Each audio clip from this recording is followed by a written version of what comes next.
It's been a while since I made a last-minute video about a major transit or infrastructure project announcement, about a month. But anyways, today was a massive day for Canada and for the Toronto-Quebec City corridor in particular, because yes, we are getting high-speed rail.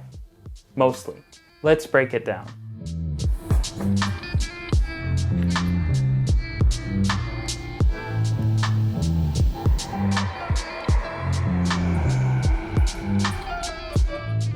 So just today, which is yesterday if you're watching this video the day it comes out, Canada's new Minister of Transportation took to Twitter to announce that there would be an announcement tomorrow, which is today if you're watching this video.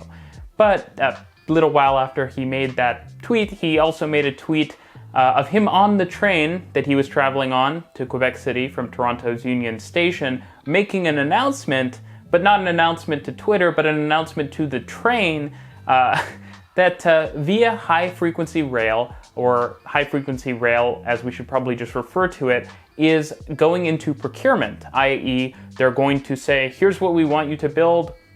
Companies make bids on the cost to build this project. Not only did he mention that, but he mentioned that the project would allow for trains on a dedicated corridor traveling up to 200 kilometers per hour.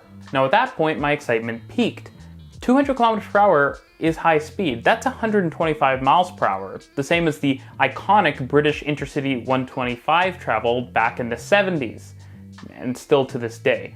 You should stay tuned because there's actually going to be a video that mentions that train in it very soon. Anyways though, as far as I had heard, the plans for HFR were to max out at 177 kilometers per hour, which is 110 miles per hour, and apparently not high speed, despite the fact that it is almost 125 miles per hour. Now, 177 kilometers per hour travel is at the upper limit of Class 6 track in Canada, which means that for this corridor to operate at 200 kilometers per hour, something entirely different would be needed. But before we get ahead of ourselves, what is HFR? HFR is VIA's plan to improve train reliability, train speed to a small degree, and train frequency on the Toronto-Montreal-Quebec City corridor primarily. The idea is sort of that the trains are already so encumbered by freight traffic and frankly so poorly scheduled that simply building a dedicated track would mean that trains could have faster trips, not by actually being faster, but by not stopping as often for freight trains and being delayed and such, and they would also be able to be more reliable for much the same reasons. With this considered, you'd have a big enough travel improvement between Toronto and Montreal that you would have a lot of the benefits of high-speed rail without the cost. To be fair, the cost would be high in any case, but the cost would certainly be lower. Now, HFR would take a northern route between Toronto, Ottawa, and Montreal. It would likely take an old rail right-of-way between Toronto and Ottawa before continuing east-southeast to Montreal, where it would merge back onto the conventional line before actually entering the city. Then from Montreal, tracks would be built on the north shore of the St. Lawrence, again a dedicated line, to travel to Quebec City. Of course, there are a lot of kinks to work out. How would trains get from Union Station to this rail right-of-way leaving Toronto? And how would through operations, or potential through operations, through Montreal work, given that the Mount Royal Tunnel is now part of the REM project? To be fair, I do think it's worth remembering that a lot of the demand from Quebec City is probably to just go to Montreal, and I don't think there's a ton of demand from Toronto to Quebec City, so it may not be as big of a deal as some people think, but it is important. It's also important to remember that a bypass station of Montreal is way worse than an indirect trip to Quebec City. So a station, let's say, north of Mount Royal, kind of bypassing the city center, that would be terrible.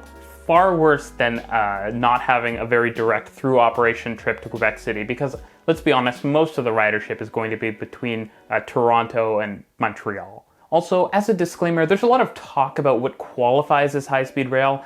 Sometimes it's a sort of debate about, is new infrastructure different from old infrastructure? What speed is high speed? I think 125 miles per hour, 200 kilometers per hour is high speed. And I think that this project, since it is using an existing right-of-way in many cases, it should qualify as high speed. Now, given the winding path of the rail corridors that are expected to be used, as well as a massive number of grade crossings, speeds are limited not only by geometry, but also by regulation. trains can't go over a certain speed when they have grade crossings according to Transport Canada. What this means is that to some degree, the minister's announcement today means that VIA would be aiming to implement some Class 7 track capable of operating at 200 kilometers per hour. That would likely mean some changes in geometry as well as removing some grade crossings. The problem here is that, as we know from the Toronto area, building a lot of grade separations is not inexpensive, and so those grade crossing removals would likely need to be removals in many cases, with connectivity being severed and people needing to take more circuitous routes, because it's expensive to remove a grade crossing in Canada at least. Of course, all of that is probably worth it for the higher speeds and Class 7 track. The plan also calls for up to 5 new stations, which are not going to be incredibly inexpensive. We need to also make sure that stations are designed to through operate at 200 kilometers per hour in any way possible. That way, if we can upgrade much of the corridor to 200 kilometer per hour operations, we don't even need to just aim for the current 3-hour projected time between Toronto and Ottawa, but we could get a 3-hour travel time between Toronto and Montreal, which would be huge and again wouldn't even require speeds over 200 kilometers per hour. What's critical is that we design this system to be able to be upgraded in the future, because goodness knows if we're not building a proper high-speed rail line, at least we should build a line which is expandable to some degree of higher speeds. Of course, at the time of recording, the announcement hasn't actually been made, so here are some things to look out for. 1. Is the line going to be electrified fully, partially? Hopefully fully. It would be foolish to take a greenfields rail line, freight or passenger, frankly either, and not build it to be electrified from day one. In this climate, figuratively and literally, that would be ridiculous.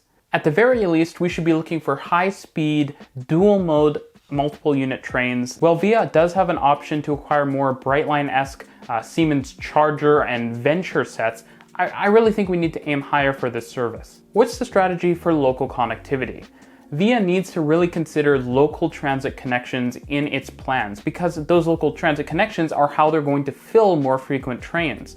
Now, since the original HFR plan was released, new cities have came online with rail connections to their main stations. That includes Ottawa with the O-Train Line 1, as well as Waterloo with their new ION system. VIA should consider thinking about how scheduling works and perhaps ticket compatibility and all of these things to help increase the connectivity between those local transit systems and its trains. That's especially important because connectivity to airports is improving as well, with projects like the Montreal REM and Ottawa's, okay, not really Ottawa's project, mainly the Montreal REM. To be fair though, most of this is a huge advantage to VIA, who will have tons of new transit with which passengers can come to the station on and with which they can go to their final destination with. Perhaps most importantly, how much will it cost, how long will it take to build, and how upgradable will the system be?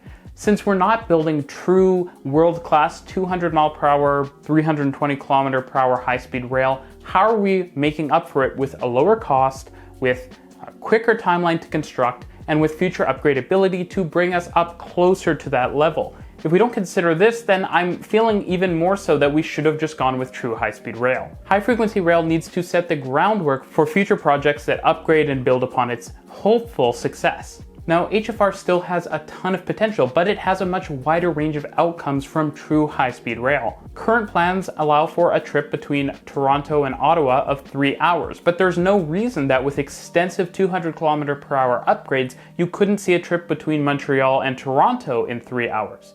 That would require a lot of upgrades, but it is doable. If you have a 3-hour trip between Montreal and Toronto and the system is electrified, that's pretty world-class. Zero emission travel between our 2 largest cities in less than half a day, which is impressive. To be fair, that's not Chuo Shinkansen or HS2 impressive, but it's still a great step forward for us, as long as it could be done in the next decade or so. All that said, the Minister of Transportation for Canada just announced that a high-speed rail project in this country is going forward, and I couldn't be happier. Thanks for watching.